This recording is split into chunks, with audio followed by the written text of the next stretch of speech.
मुनिश्री के चरणों में सादर नमोस्तु। अभी तक हम देखते आए हैं कि क्षुल्लक जी के पास पिछी रहती है, लेकिन इस बार आचार्य श्री ने क्षुल्लक दीक्षा दी है जिसमें पिछी प्रदान नहीं की। इसके पीछे क्या कारण रहा होगा?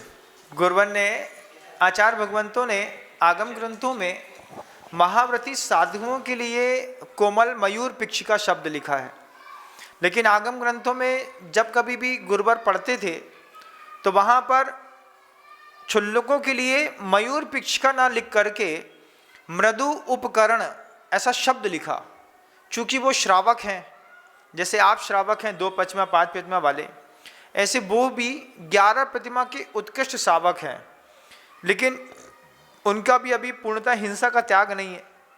उनको भी अभी अपने वस्त्र धोने पड़ते हैं, उनके पास परिग्रह है, उनके पास प्रतिमाओं के व्रत हैं, अणुव्रती हैं।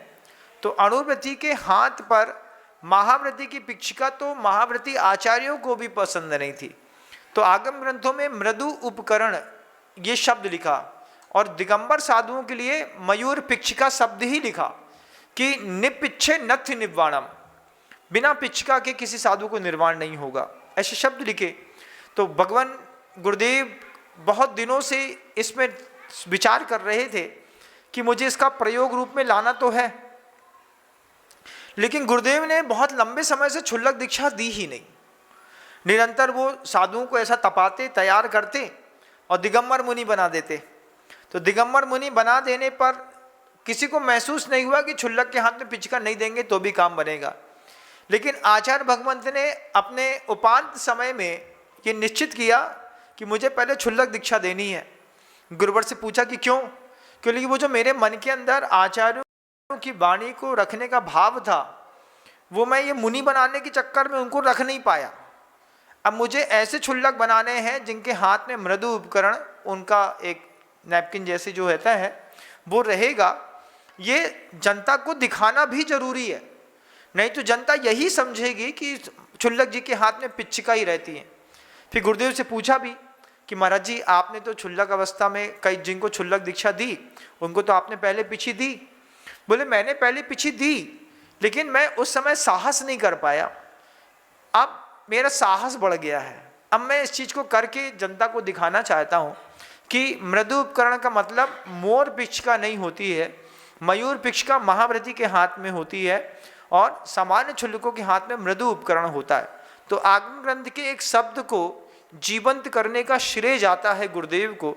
वो शब्द मर चुका था, किसी का साहस नहीं होता था कि ऐसा किया जा सकता है।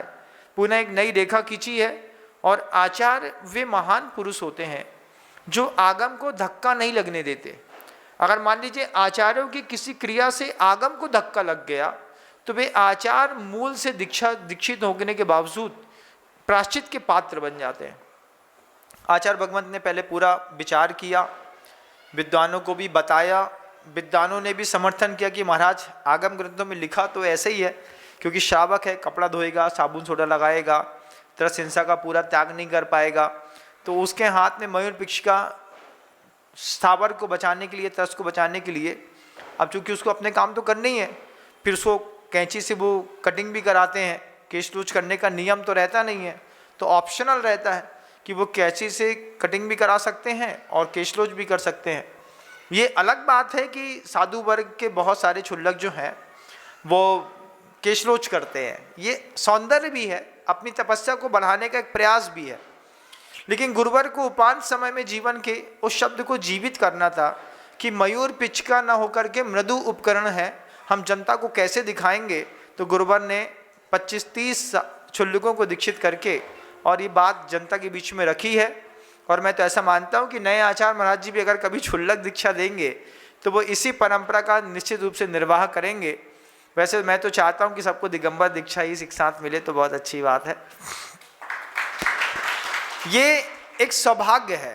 और फिर दूसरी बात ये भी थी कि जो वृद्ध थे, जैसे गुरुदेव कभी वृद्धों को क्षुल्लक दीक्षा नहीं देते थे, लेकिन इस बार गुरुदेव ने वृद्धों को क्षुल्लक दीक्षा दी।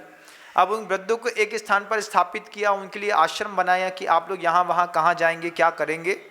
तो उस समय जब शरीर में शिथिलता बढ़ रही हो और श्रावक के उत्कृष्ट व्रतों का पालन करना हो, तो बड़े बड़े आचार्य आगम की एक ऐसी परिभाषा और मर्यादाओं को खींचते हैं जिससे जनता में, जन सामान्य में सुख की प्राप्ति हो और उनका धर्म ध्यान हो सके। तो उन वृद्ध पुरुषों में अब रात में दिखता नहीं है, कभी टॉर्च जलानी पड़ती है, कभी कुछ करते हैं क्षुल्लक जी वगैरह, है ना। तो अब उसमें पिछी जमती नहीं, मृदु उपकरण ही जमता है। और आचार्य श्री जी ने वो कर दिखाया, एक नई अच्छी रेखा खींच करके सबका सौभाग्य वर्धित किया। अगला प्रश्न। विद्वानों में बहुत चर्चा हुई, कई विद्वान आकर के बोले, गुरुदेव ने रेफरेंस दिखाए आगम के, तब विद्वान सब संतुष्ट होकर के